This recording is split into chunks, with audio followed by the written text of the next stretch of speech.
મહેસાણા જિલ્લાના વિસનગરમાં ગંગા સ્વરૂપા વિધવા બહેનોને સુરક્ષા, આત્મસન્માન, સશક્તિકરણના માર્ગે આગળ ધપાવવા હીરા મોતી ભીલ મહિલા બચત મંડળની શરૂઆત કરાઈ છે। આ મંડળનો મુખ્ય ઉદ્દેશ બહેનોને વ્યાજખોરોના ચુંગાલમાંથી બચાવીને વગર વ્યાજે લોન પૂરી પાડવાનો છે। આ અંગે તિરુપતિ ફાઉન્ડેશનના ચેરમેન જીતુભાઈ પટેલે જણાવ્યું હતું કે તેમના પરિવારના વયસ્ક મહિલા વિધવા થયા બાદ તેમની અનેક મુશ્કેલીઓના તેઓ સાક્ષી બન્યા હતા। આથી મહિલાઓને મદદરૂપ થવા આ શરૂઆત કરી છે। મહિલાઓ દ્વારા ચાલતા મંડળમાંથી બહેનોને કોઈ પણ વ્યાજ કે ગેરંટી વિના લોન મળશે।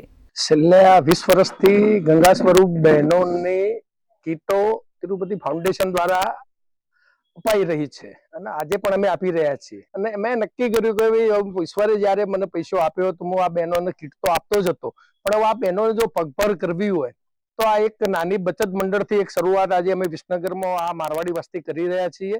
હીરા મોતી મહિલા મંડળ બચત ખોલવા જઈ રહી છું, જીતુભાઈ સાહેબ તરફથી ખોલવા જઈ રહી છું અને હું આ બહેનોનું બચત ખાતું ગમે ત્યારે અમને કોઈ ભીડ પડે, કોઈ તકલીફ પડે એના માટે લોન આપવા માટે અને એમને સહાયરૂપ થાય એ માટે હું આ બચત ખાતું ખોલવા જઈ રહી છું।